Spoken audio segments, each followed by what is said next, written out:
You could already be a millionaire in 2026 if you're holding these certain tokens. And I'm not just talking about the Stellar XLM working with the DTCC, which, by the way, processes over $4.7 quadrillion in securities annually and has over $114 trillion in assets under management. And you think about $114 trillion or even quadrillion dollars, and you relate it back to the crypto market as a whole, the market cap as a whole, we haven't seen over $5 trillion in the crypto space yet. And yet we've already seen these projects such as Bitcoin hit 126,000 plus. Now let's think about when we see $114 trillion move on chain, which, by the way, the DTCC has strictly said that is their plan. That's what's happening right now. They're slowly moving all that value onto chain. But that's just one entity alone. So what else is going on? Well, in this video, we're going to address exactly that. There's a couple things that's going on with Ripple, XRP Ledger, and XRP, working with certain banks out in Japan, of course, banks here in America as well. So it's important to understand the DTCC isn't the only big player that could move these assets to a higher price.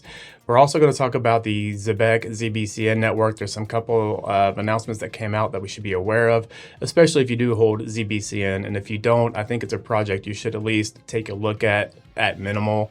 It might be something you're interested in. And then lastly, we're going to wrap up with the Clarity Act. There has been a new announcement that we could see the Clarity Act get pushed back. We'll talk about that if you hang out towards the end of the video. We'll definitely address that. But let's get into the stories that have to deal with Ripple, XRP Ledger, and the different banks working with them, because there's a new announcement coming out of Japan, which is kind of interesting, and you'll see what I'm talking about once we move through it. So let's go ahead and get into it. It's going to come out from Coin Bureau on June 9th, 2026. Check it out with me here. It says Japan's $7 trillion banking giants to jointly issue stablecoins by 2027. Japan's three largest banks, Mitsui, I can't pronounce these, and Mizuho, managing more than $7 trillion in assets, will jointly launch stablecoins by March 2027 per Reuters. Backed by Japan's financial services agency, the move brings trillions of dollars in traditional banking power onto blockchain rails. But when you keep going, you think about what was happening here in America. We talked about this story the other day, which was we have JPMorgan, Citi, Bank of America, Wells Fargo are all reportedly building tokenized deposit network by 2027 to fight stablecoin migration. They may use, of course, private DLTs, but public rails like HBAR, XLM, XRP, Link, and Algo could be involved as well. But what's interesting when we go back to the story about Japan's three banks and how they tie together with Ripple, we have to go back to the past. We have to think about what's going on back in 2017. Yes, this goes all the way back to 2017, but yet we're just now hearing news about it 9 years later. And that's what I'm saying in this market, in this space. Patience and education is everything. There's people that have been waiting in this space since 2017 to see these moves happen. And this is how long it does take to reset the financial system. Think about it. It's not just, just the rails. There's so much behind the scenes that have to go on, different rules and regulations and laws, and they all have to match each other to make it interoperable across chains, across countries. There is so much to redo the plumbing of the financial system. I don't know how many people really, truly comprehend how much work goes into it. So once they set these plumbings in place, these rails in place, they're going to be in place for quite some time. As we can see back in 2017, they have been building this out for quite some time. Let me show you what I'm talking about. Let's go ahead and look at this Ripple post. It gives you those same exact three banks. We have Mitsui Banking Corporation, Japan Post Bank joined SBI Ripple Asia's Bank Consortium. But let me roll down here and show you what I'm talking about their consortiums. It says all three of Japan's largest banks have now joined the Japan Bank Consortium using Ripple, including Mitsui Banking Corporation, MUFG, and Mizuho. We also welcome Japan Post Bank to the roster of the top banks by assets using Ripple for payments in Japan. So Ripple has been deeply connected with payments in Japan for quite some time. And I think it's almost like they have been a test net and trying it out in Japan, especially when we think about all the different regulatory issues we've had with the SEC trying to sue Japan, right? Or not Japan, I'm sorry, Ripple, XRP. So it's very fascinating. They've been working together for quite some time, and now we're seeing these announcements come out. Around the same time, all these institutions have been talking about joining crypto and taking on DLT, taking on blockchain, tokenization. All these things are coming out around the same time, but it seems to be a part of a bigger plan here. And let's keep going here. Let's talk about what is going on with stablecoins. But before we do, guys, I want to kind of show you what's going on. If you guys could please hit the like button if you like this kind of reporting. If this is kind of something you're looking for out in the market, where we give you more of an in-depth education as to what's really going on and break down projects in different ways, please consider hitting that subscribe button. We would love to have you part of the channel. And I think about 40% or so of you guys aren't subscribed to the channel that do watch the videos on a regular basis. So if you guys could please hit that like button, it would be amazing. I would very much appreciate it. And for anybody that has already subscribed, thank you guys. I cannot do this without you. Now let's keep going and let's talk about the stablecoin situation and how this has been a big focus for 2025 and beyond. What's important to keep in mind about a stablecoin is crypto does not work without stablecoins. So although people find stablecoins to be very boring and they don't put a lot of focus on it, you need to understand the functionality of what stablecoin really is. This is the physical asset that's going to be moving back and forth. This is what the banks will be interacting with. So it's very important to understand what it's doing. And it's also very important to understand when we look at agentic payments through X402, through different APIs, of course, you need to have a stablecoin that's programmable, that has access, and that can actually move through agentic payments, through AI payments, right? And that's what a stablecoin really allows. So very important to understand the significance behind stablecoins. So check out this post now that we have that under control. Let's take a look here. This is coming out of CoinDesk on June 10th, 2026. It says latest, New York's financial regulator has proposed its formal stablecoin regulations, updating its 2022 framework to align with the Federal Genius Act ahead of 60-day public comment period. So the NYDFS is updating their framework to align with the Genius Act, and the old framework was from 2022. And you think about 2022, what was going on? There was so much uncertainty. The SEC was on a tear. There was mass confusion, but we're now seeing that the DFS is now updating it to reflect more of what the Genius Act has provided. And yes, there is a 60-day public comment period, and that's a lot of the time that you're going to see where the banking institutions are going to come in and file a letter and say, hey, we don't agree with this. So keep an eye out for that, and we'll tie that in as well to the Clarity Act here just in a second. But let's talk about Zebec. But before we do, we have to understand stable coins and how much of an impact they have had over the last year. Check out this post coming from Cointelegraph, and again, June 9th, 2026. Check it out here with me. It says, update, on-chain crypto card payments volume reached a record 833 million in May, up 180% year over year, pushing cumulative volume above $9 billion for the first time. So we are seeing a rise of stable coins. They're getting used on a mass scale, right? We are seeing the adoption of institutions using stable coins. And this is how we're going to tie it into Zebec. So Zebec is a payment system that's going to streamline payments. They're going to stream payments. And this is only going to be, feasible through agentic payments. Really, when you think about the necessity of it, they are going to need a stable coin that can move seamlessly and transact without any kind of human interaction. So these people that want to get paid by the day or whatever, it's automatically getting uploaded to their wallet. So that's going to be done through a stable coin. And as you can see, the adoption of stable coin is through the roof. And you watched my video when we talked about the RLUSD. I think it was at $1.6 billion or so of RLUSD already. And we're seeing a lot of that hit in the XRP ledger now as well. So we are seeing the adoption of crypto via stable coins, and now through tokenization of our stock market, right? So we're seeing this evolution take fold, and Zebec is going to be another big player of this. But before we get into that, guys, I know I just want to ask you about the subscribe and like and all this, but I need to point this out just because I want to bring projects to you guys that you maybe don't get a lot of information from other content creators, but let me show you why other creators don't talk about certain projects, and again, the impact that it has on the channel. So check it out here. So these are going to be my list of videos that I've put out. My most recent one, of course, just recently hit 1.2K. Prior to that, 4 days ago, was 677. But check it out when I covered the DAG constellation, which I loved doing, and thank you guys for suggesting that. I loved covering that. I want to cover more of it, but you'll see here it only drops down to 400, 426, right? And then prior to that, the other videos get 2,000 views each. So what I'm pointing that out about is when we do these one-off videos, it's super imperative you guys hit the like button, share with friends, because it really takes a ding on the channel and you have to dig your way back out. As you see, from 400 to 600 to 1,000, it kind of takes some time to build up. And also on the other side of it, I just need to let you guys know, I also don't take any of these deals, honestly, that come through my email. I constantly get bombarded with, hey, push this project, push that project. Give you an example here on your screen. This is an email that just came out the other day. People are asking to push a certain project. I blocked their name out and all that because it's not about them and their name. I don't want to put anybody on blast, but I get these kind of emails all the time asking to push certain content. I just simply don't do it because that's not what this channel is for. I'm not here to push stuff in y'all's face. So if you guys can support the channel by just simply hitting that like button, hitting that subscribe button, leaving a thumbs up down in the comments, that will go a long way. And I'm not going to push that stuff in y'all's face. I don't want to do that to you. Okay, now that spill's over, let's get into Zebec and get into the rest of this video here. So let's talk about Zebec and what's going on. Pretty exciting stuff. And when we think about their capabilities and who's using Zebec, let me give you this article here. So check it out.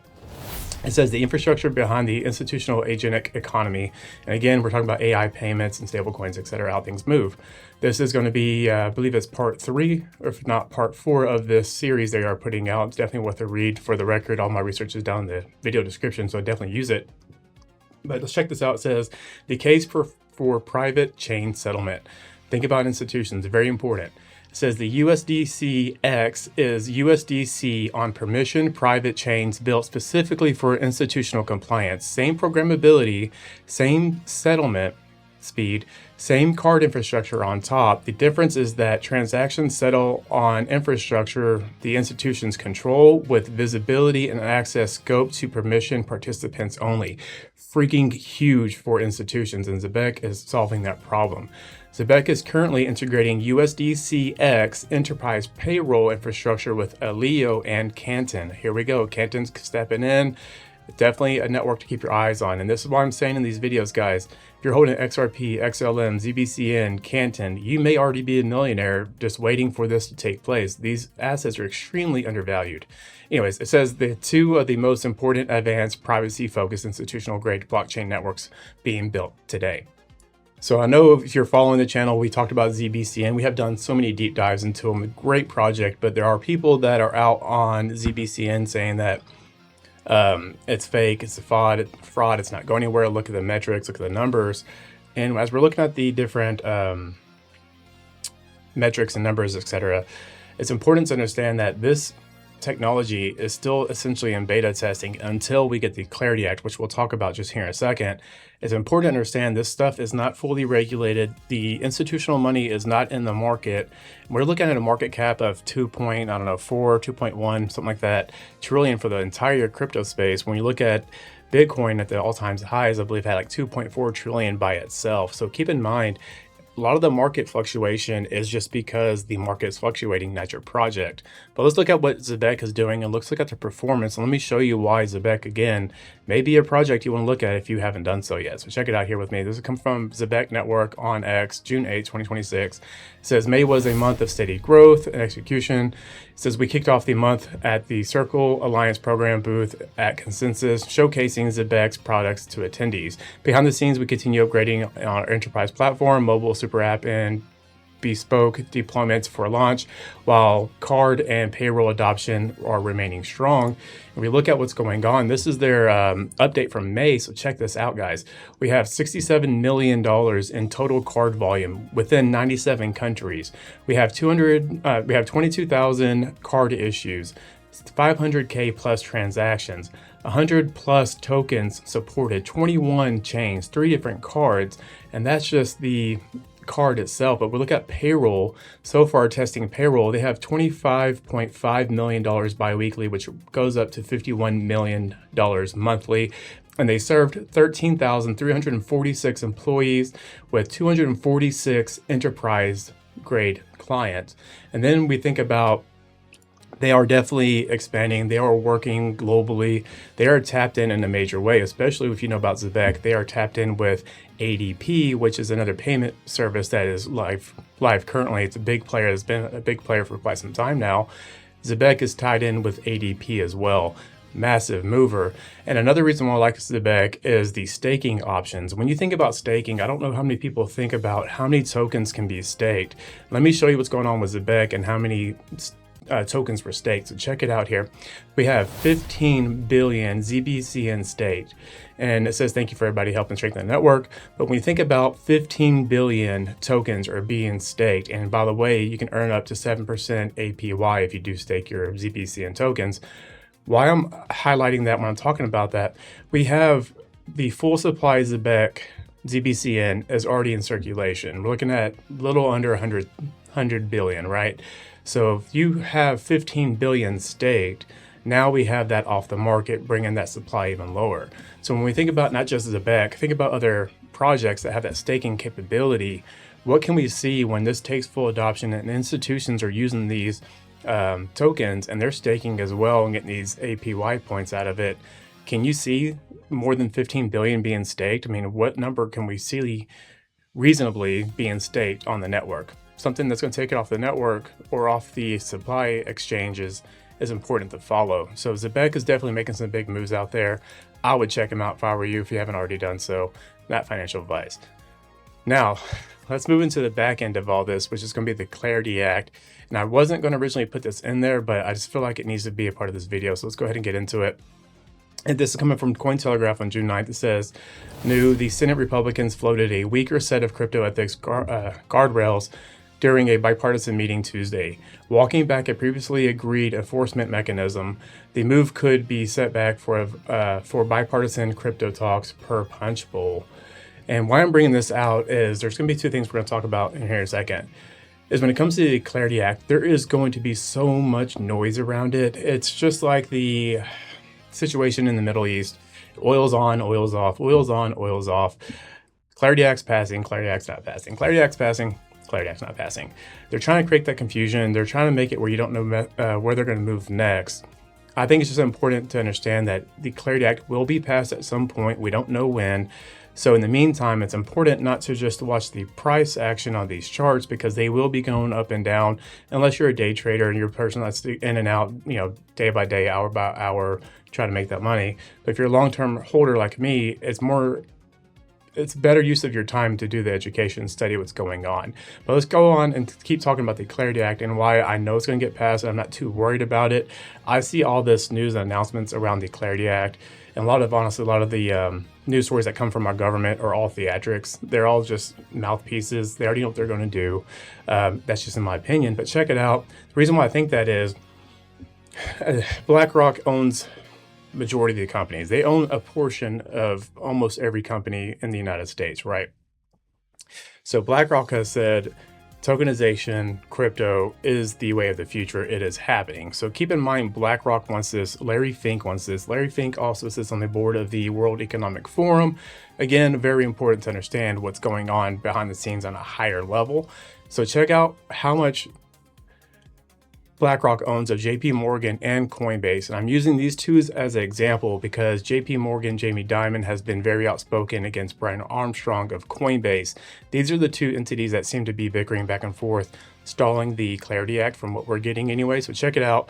We have JPMorgan Chase. BlackRock owns 208 million shares, bringing that to $61.25 billion. But they also own 16.74 million shares, which brings it out to roughly $2.92 billion of Coinbase they own. So I'm bringing that up is because BlackRock has a stake in Coinbase. They know they're the future. They know where it's going. So we're seeing this unfold. BlackRock's going to be pushing JPMorgan to go ahead and take the stablecoins, the yield, and all these things are having problems with the Clarity Act. That's going to go away. They're going to settle on that when the time is ready. So just know that's a stalling act. They're still buying time. And let me show you what else is happening behind the scenes as they're buying time for the Clarity Act. This is also unfolding during the Ways and Means Committee. So check this out. This comes out June 8th, 2026. It says, today the Ways and Means Committee unveiled 6 bills aimed to create clarity, priority, and administrability of digital assets and maintain America's status as the crypto capital of the world. We have Charitable Deductions for Digital Asset Donations Act, Tax Clarity for Mining and Staking Act, Less Tax Paperwork for Digital Assets Owners Act, Providing Analogous Rules for Digital Assets Act, Digital Assets Voluntary Disclosure Program Act, Applying Existing Tax Anti-Abuse Rules to the Digital Assets Act. So through that list alone, when I'm reading that, I'm hearing that that's a lot of acts for the very wealthy to help protect their wealth. Once that's in place, I think you'll see that Clarity Act move along pretty quick as well. And I think you're going to see that Clarity Act move along pretty quick just because the necessity of what the Clarity Act will bring for America and how much we need this to really go through. And again, if you're holding things like XLM, XRP, ZBCN, Canton Coin, I really could keep going. But if you're holding the actual assets that are going to be the plumbing and infrastructure of the global financial system, don't you think that would be valuable one day? In my opinion, I think it will. And I think if you hold the right amount, you could be a millionaire already right now. Just it hasn't hit that price yet. And once it does, I think it's going to blow your mind. Hopefully you guys enjoyed something in this video. If you guys did, again, please hit that like button, comment down below, consider subscribing if you haven't already done so. We would love to have you part of the channel. Before I let you guys go though, take care of yourself, take care of the people around you, become the change that you want to see in the world. Thank you guys for hanging out. I'll catch you on the next one.